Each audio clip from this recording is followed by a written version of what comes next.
Tripping with the Nelsons, yeah! Tripping with the Nelsons, yeah! We're finally back. We're still in Baja. It's been a month and 4 days. And day after tomorrow, we catch the ferry to Mazatlan and start a new vacation, mainland Mexico. We're so used to Baja that we're now super nervous about getting to mainland Mexico because it feels like we're about to actually enter another country. We're coming to you from Pescadero Surf Camp in Pescadero, Baja del Sur. Baja California del Sur. Just south of Todos Santos. Boy, has life turned into an adventure for the Nelsons. I'd like to throw out some sponsors. Number one, Dave Amentado. We never told the story of Dave, but when we were up in Arcata area this fall, I guess. Fall is the theme of this story. We were driving back and Dave called. He's like, dude, did you guys leave the flags on your car and drive on the freeway? And we were like, oh no, they're gone. He said, I saw them on the side of the highway. And he did this crazy U-turn off the highway, went up on some bridge and crawled down into the side where he saw the flags just laying there randomly. So he rescued us. Yeah. The flagpole broke, but the flags remained. Yeah, and the flags, we really like to put the flags out everywhere we go. The flags are of the world and of Bob Marley. Yeah. And in that event, not only did the flag and its pole fly out, but the whole flagpole holder, I just had super Velcroed on, and that didn't hold up to driving freeway speeds. So he got everything back. And we made a new flagpole out of same thing we had before. It's one of those paint roller extension handles, because those are actually cheaper than just buying a plain dowel at the hardware store. So, and our other sponsors are the Rays. Chris and Maya. Harlow Rees. From Santa Cruz, we ran into them in front of the fancy grocery store down here. You may know Chris Ray as Ribsy. We were at the fancy organic grocery store, and of course that's where we ran into a homie, and they insisted we stay with them. They wanted us to stay with them the whole time. They're so kind. They happened to have a house down here, and we stayed with them a couple nights. And it was good because then we moved into this really fancy place for us. We're on the roof of our little one-room studio right now. Yeah, and that night I got my first bout of Montezuma's Revenge. I'm sure the first of many. We've been eating a lot of amazing food, and sometimes that comes with its consequences, I guess. And we all know how that goes. It's like a nice cleanse for Christmas, the Christmas cleanse. But where did we leave them off, Jamie? At the wall. It's been so long, I really don't know where we're up on. The last episode we recorded at the wall. We recorded it at the wall. So we've been all up. Well, we went as much as the Seven Sisters as we could. We've done some more building. Oh yeah, we went from the wall where we built a little wall, made it very beautiful. I wrote a song about it. That was not completely done yet, but neither is the wall. Part of it. And then we went back through. We four-wheel drive through Rosalita, bought gas from a guy in his backyard where he drives his pickup truck with 50-gallon barrels. I want to say 50 miles into Guerrero Negro and fills them with gas and then drives this sketchy highway and dirt road back to his house. He said it's really scary. And then he just siphons the gas out of a barrel into your car. We paid $8 a gallon there, but it was better than driving a bunch of miles to go to a regular gas station. Yeah, we would have had to do a 200-mile round trip just to fill up with gas. And then we went back into the Seven Sisters and went to the next point north of Alejandro And it was a really cool campsite with some really cool friends that we met, Steve and Heidi, who are from Santa Cruz. Is that right, Steve and Heidi? Yeah. Yeah. They live on Pleasure Point, and we camped next to them for 4 nights. It was super cool, and we built another amazing rock thing that was like a 4-day, like 4 hours a day for 4 days, hardscaping. It was so much fun. Our campsite was basically like a hardscaping yard. It had like shale and square rocks on the hillsides all around us, and regular dirt, like gravelly dirt. And then the beach was only 15 yards away with beautiful coarse ground sand and big old cobblestones. So we had like everything you needed to just build an amazing thing. Yeah, and then all these clam shells. It's I guess it's not the season, but the season of clams comes upon this area, and it was just like a clamming. I think it's where all the clams in the universe might come from. Yeah, it's just like stacks and stacks and stacks of clam shells that wash up in the rocks and become these like little, we were calling them tiles, like little white, soft, round tiles. And we noticed at the fish camp they use them to adorn like their outhouses. They do these like really fancy floors. So I spent hours and hours collecting these tiles. It was so fun because I'm definitely, a shell collector at heart. But as I've gotten older, I've kind of just let them be, because so it was really cool to like collect a bunch of shells for a utilitarian reason at the beach. Artistic and utilitarian. It's pretty rad. And the campsite that we pulled into there, the parking spot, it had like this rubbly pile of rocks and things behind it, and then this nice little like path and things, like a little tiny garden in front, desert garden. But it turns out that what was that pile of rocks behind used to be some kind of small 1-bedroom house or something. And so it had like, if you took a closer look, you could tell it was like the old foundation or something. Yeah. So basically we put in like a cool sitting area and a whole like decorative floor in like where a house used to be. We did another, moving down the coast to another spot, El Cajon. We did another stone path. Conejo. I'm sorry. Conejo. That was way cool, because recently some friends showed up there to surf, because there is massive swell hitting the coast. I know you're probably, if you're in California watching this, because you just got it too. So people are just flocking down here to surf these big waves in Baja. And someone sent us, a homie sent us a video. He found our rock path, and we just thought that was so cool that, we created something that lived on. I don't know. It's these silly, I don't know. It's just really fun. That one started out as like a nice rock area in the sand. Take a shower. Next to some grasses for us to shower on out of the sand. And then we extended and just like made it go a little bit further so you could pee into the grass. And all the way back to the back of our camper, so you could like walk to and from the shower without getting sandy feet. Yeah, and so we finally were like, let's drive to La Paz. Getting the ferry to Mazatlan is really confusing before you start the actual process.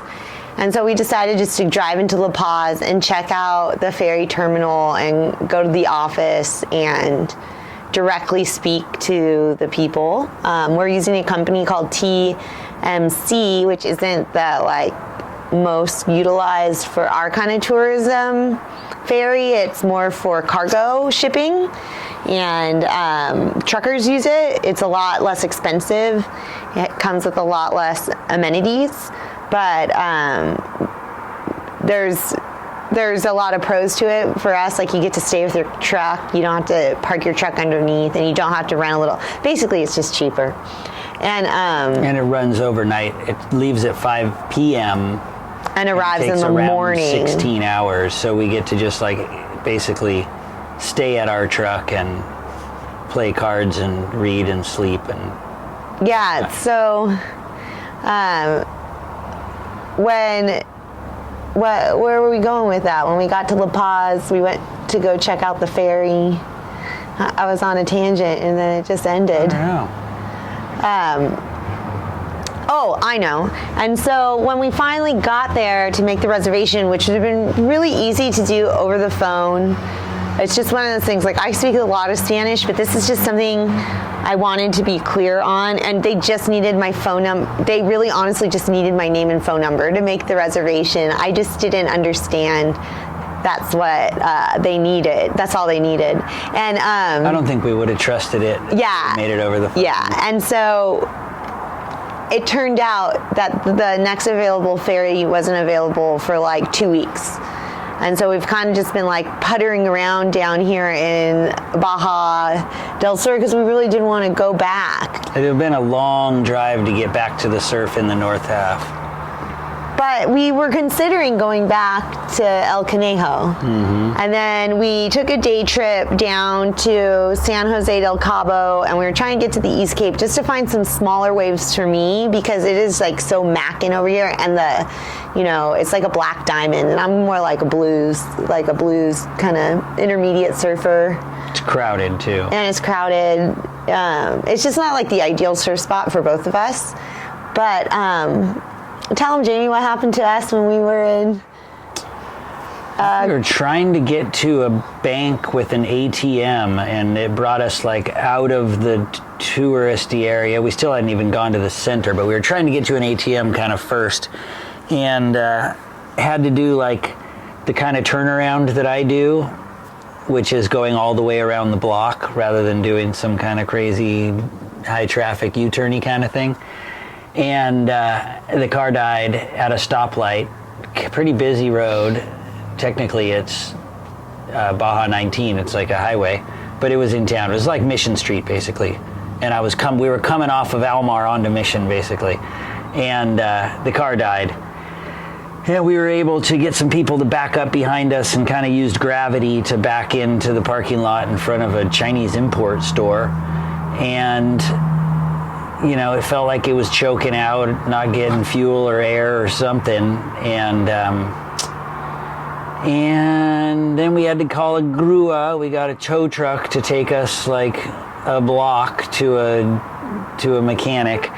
And it was a fuel problem, which was that we were out of gas.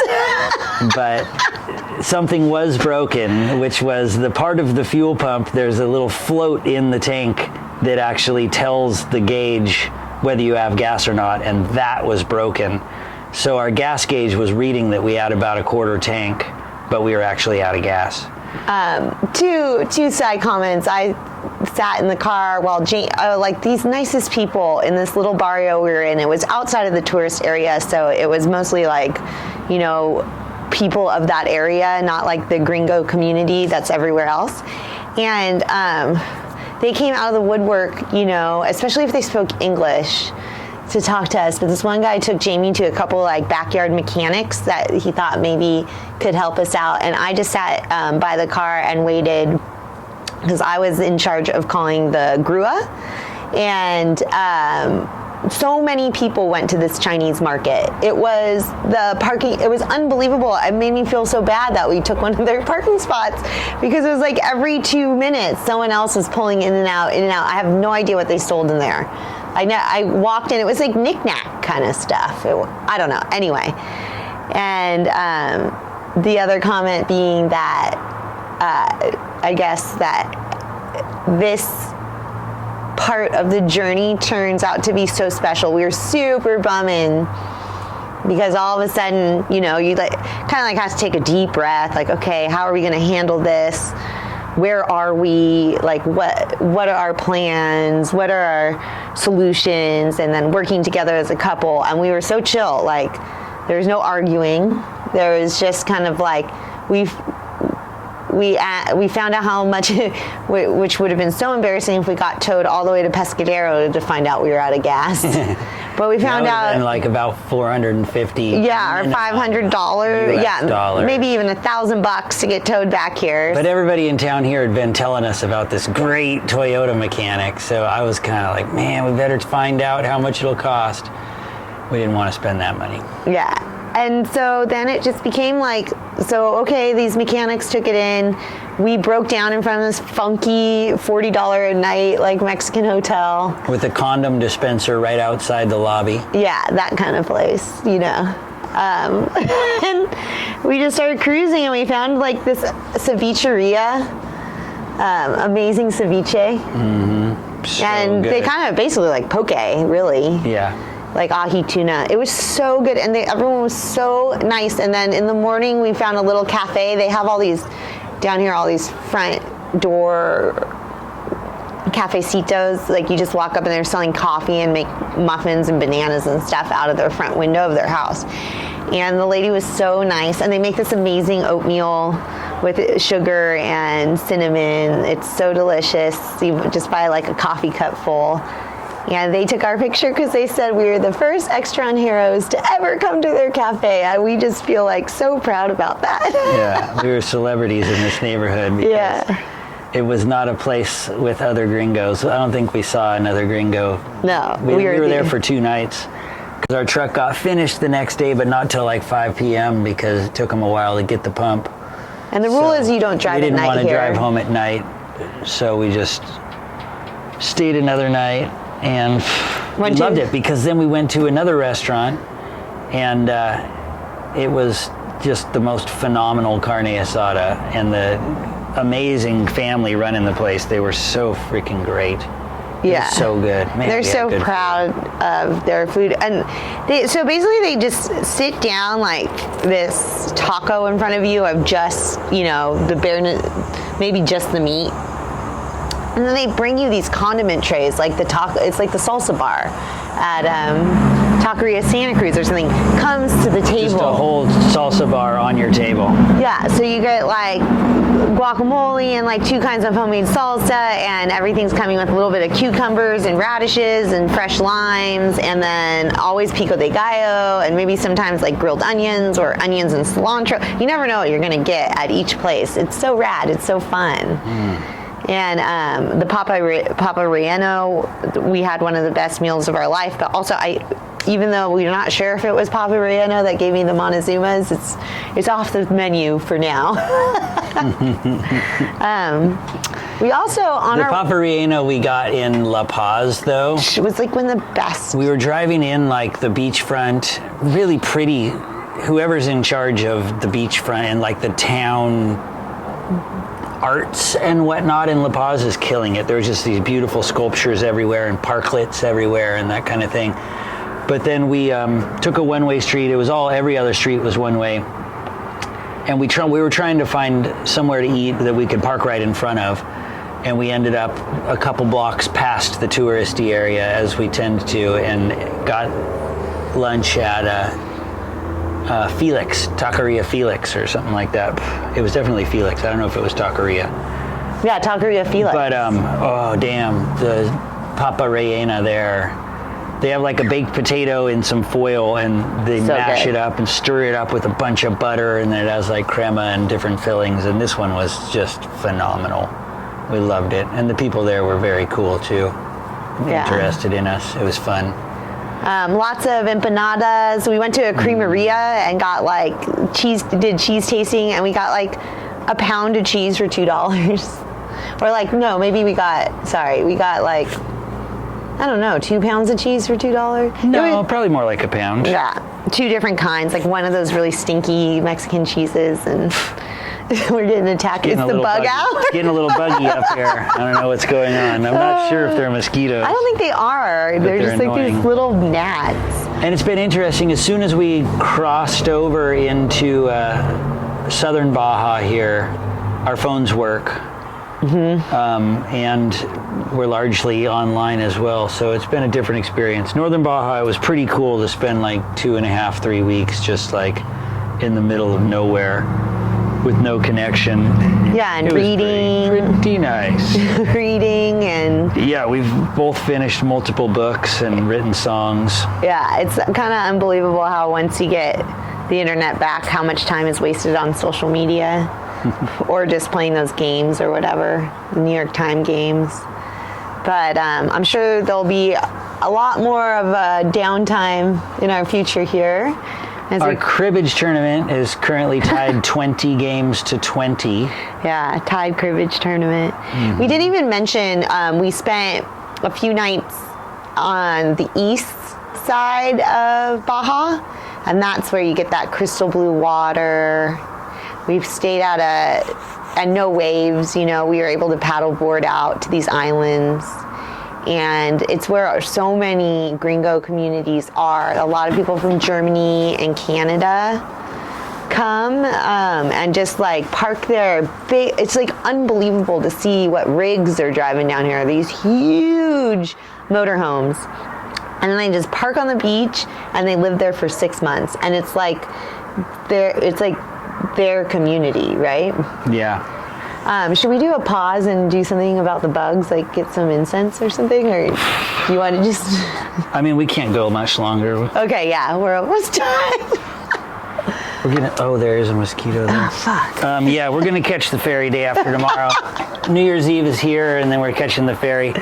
I'm going to play us out because we talked about these things. Yeah. This is a song I'm working on. It goes like this. We built a wall. Built a wall at the wall. Wait, I gotta start over. Okay. We built a wall. We built a wall at the wall. You know it weren't real tall, but it sure were pretty. And a wall that ain't tall, it won't fall. We put a floor in a house with no door. You know it had a lot of style. We hung there for a while. Tomorrow, I'm sure I'll build more. And there were waves. Yeah, there were waves for days. You know they weren't real long. I guess the sand was all wrong. But there's no such thing as bad waves. We rode them, we surfed the spot. You know we rode it a lot. We did the just stand there, the put your arms in the air, 'cause you can have a little fun or have a lot. That's all I got so far. I'm out of here. We love y'all.